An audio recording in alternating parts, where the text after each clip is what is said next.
Lexi News. Je tiens ma parole les gars, je tiens ma parole. Nouveau Actu Foot aujourd'hui comme la semaine dernière, comme tous les samedis. Je vais essayer de faire ça très prochainement, surtout avec la Coupe du Monde. Mais aujourd'hui non, j'avais pas le choix franchement, il y a eu pas mal de matchs intéressants. Pas de l'équipe de France, puisque le prochain arrive dès ce soir contre les États-Unis. Mais il y avait aussi une putain de déclaration, donc je compte sur vous pour rester jusqu'à la fin de la vidéo. Et surtout les gars, continuez à soutenir la série. 5000 likes avant minuit ce soir. Là je sais que je mets la barre très très haute, mais je compte vraiment sur vous. Do it like this. I've been on the ground like this, like this, like this. Do you like this?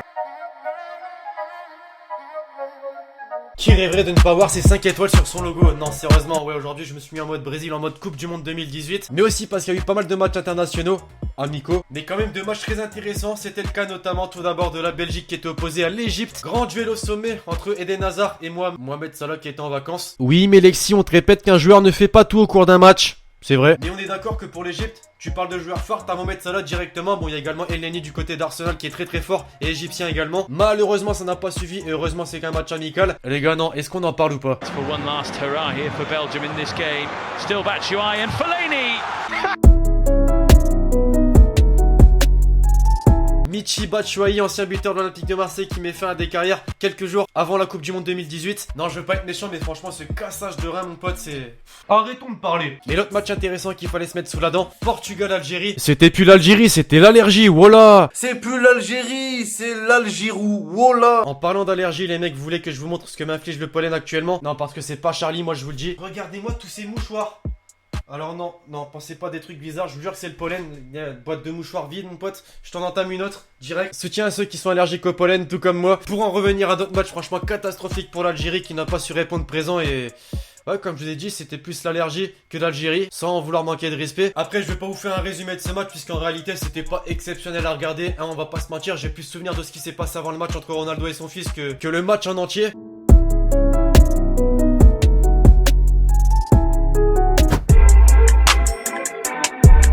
Je profite d'avoir parlé de Ronaldo pour vous lancer la déclat de la semaine l'équipe puisqu'elle concerne le quintuple Ballon d'Or. Voilà, on est un petit peu dans le doute, même beaucoup dans le doute concernant son avenir avec le Real Madrid et ce depuis la finale de Ligue des Champions contre Liverpool puisqu'il avait annoncé, je cite, c'était très bon de jouer ici, j'irai parler aux fans, ils ont toujours été de mon côté, je leur parlerai d'ici quelques jours, fin de citation. Voilà, rien qu'avec ça on était vraiment dans le doute. Bah là je peux vous dire qu'on l'est encore plus les mecs puisque la presse portugaise cette semaine a dévoilé en masse que Cristiano Ronaldo voulait quitter le Real Madrid et ce dès cet été et que sa décision était irrévocable même par ailleurs. Alors comment ils peuvent avoir cette information? J'en ai strictement aucune idée. Une chose est sûre, il n'a pas prolongé son contrat et selon la presse justement, Florentino Pérez lui proposerait pas assez en termes de salaire puisqu'actuellement il est en dessous de celui de Neymar et de Messi et voudrait carrément supérieur, 80 millions d'euros par an. C'est autant dire que le mec abuse un petit peu. Alors voilà, va-t-il quitter le Real Madrid cet été ou alors prolonger son contrat si Florentino Pérez, président du club, le veut? C'est ce qu'on saura très prochainement, mais j'aimerais avoir votre avis en commentaire l'équipe. Selon vous, est-ce qu'il va quitter le club, prolonger?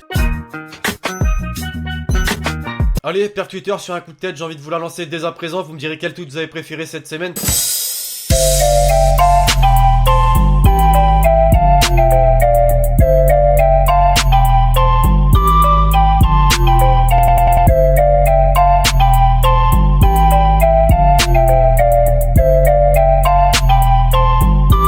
Ne cherchez pas de logique à l'actu foot d'aujourd'hui, l'équipe, je balance des topics par-ci par-là, là il y en a pas, j'ai juste envie de parler de l'équipe de France puisque Noël Le Graët, président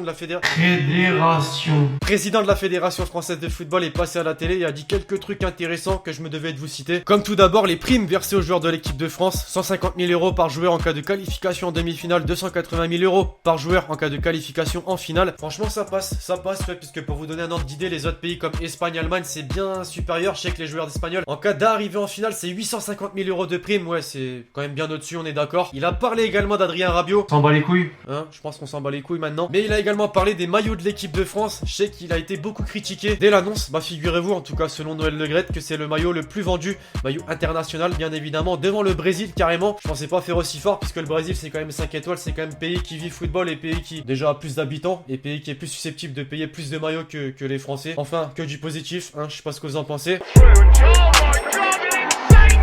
Le top but de la semaine en période de matchs internationaux, tu te doutes qu'il y a des buts de folie. Ce pétard de Rashford, mon dieu.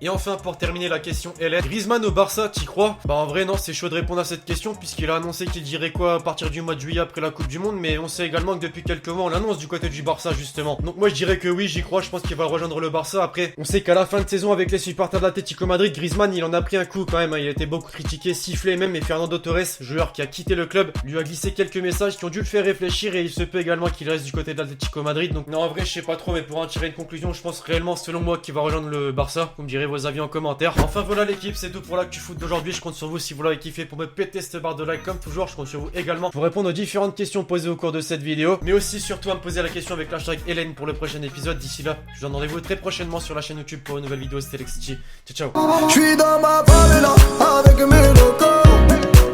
On bouge à Marbella, on change de